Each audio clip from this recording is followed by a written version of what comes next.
There's been a huge development of an emerging esports scene in the finals. We are covering Breakout Esports, the tournament format, when and how you can participate and how it could look like in the future. The finals has gotten some attention from North American-based digital media and esports solutions company, Breakout Esports. Their intention is to create a platform where promising players worldwide can compete and connect with their community. They introduced the Finals Master Series. It will be a year-long tournament where the top teams and promising players can compete to earn the world title.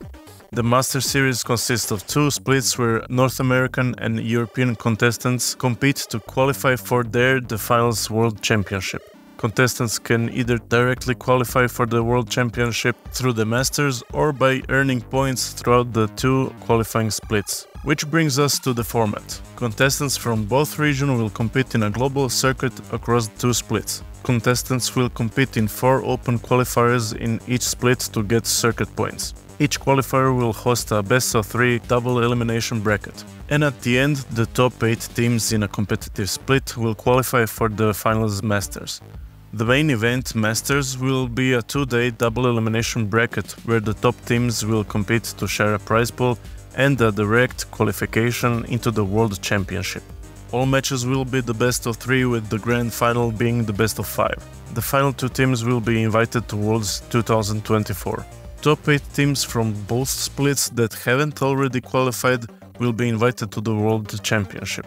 Then there's second Masters with 2 qualifiers where teams have a less chance to earn their entry. 2 best teams from each qualifier will be invited to the World Championship.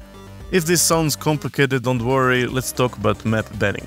The teams will pick and ban between 5 maps: Horizon, Las Vegas, Monaco, Seoul and Skyway Stadium. Registration opened on the 1st of April. First split will last from the 13th of April to the 9th of June. You can register on their website, link is in description.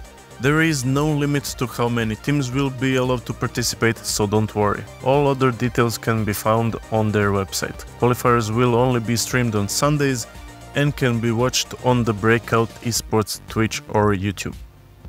Now, let's talk about potential obstacles that the finals has in its esports scene development. What makes a good esport video game? Is it the player base? Is it the community that is willing to watch and participate? Maybe the viewership experience. How simple is it to follow or understand the game? How well is the game balanced? Is it the money or companies willing to grow the esports scene of a game grassroots way? Is it everything that I just listed? It is indeed everything I just listed. Some games may have a balance of things needed to have a solid esports scene, like Dota 2 for example. It is complicated, not really easy to follow, but it has a massive community that balances that out. The finals doesn't have that kind of community.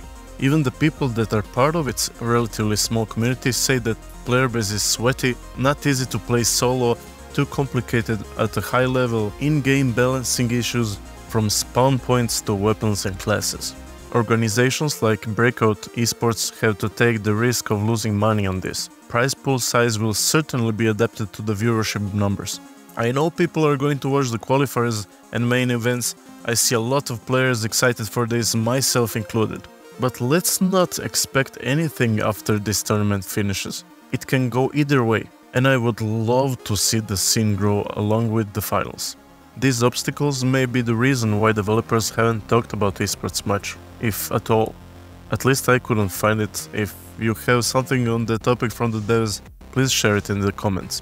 I'm honestly surprised by it, given the fact that Embark Studios is owned by Nexon, that also owns the Nexon Arena, which is a dedicated esports stadium in Seoul, South Korea, that hosts events for StarCraft 2, League of Legends and other games.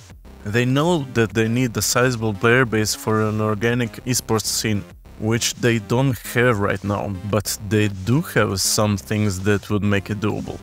3-player teams are not a new thing. It already worked in Rocket League and Apex Legends. Less teammates means easier communication. Unique tournament rules could be possible, where team changes their players when progressing through the bracket, which may mean different strats and compositions through the tournament. That would make the gameplay not boring, unless everybody has the same strat and composition. I mean, even if they would, the game on its own isn't boring to watch. Remember all the explosions and stuff? If a knocked out team can spectate the rest of the tournament, they can come back with adapted strats for the next run. That would show the team's ability to adapt. But if tournament organizers don't allow spectating, we already have a way to disable them from seeing or hearing anything. It is even possible that the quarterfinals, semifinals and the grand finals of the finals may be played in a 1v1, best out of 3 or best out of 5 format.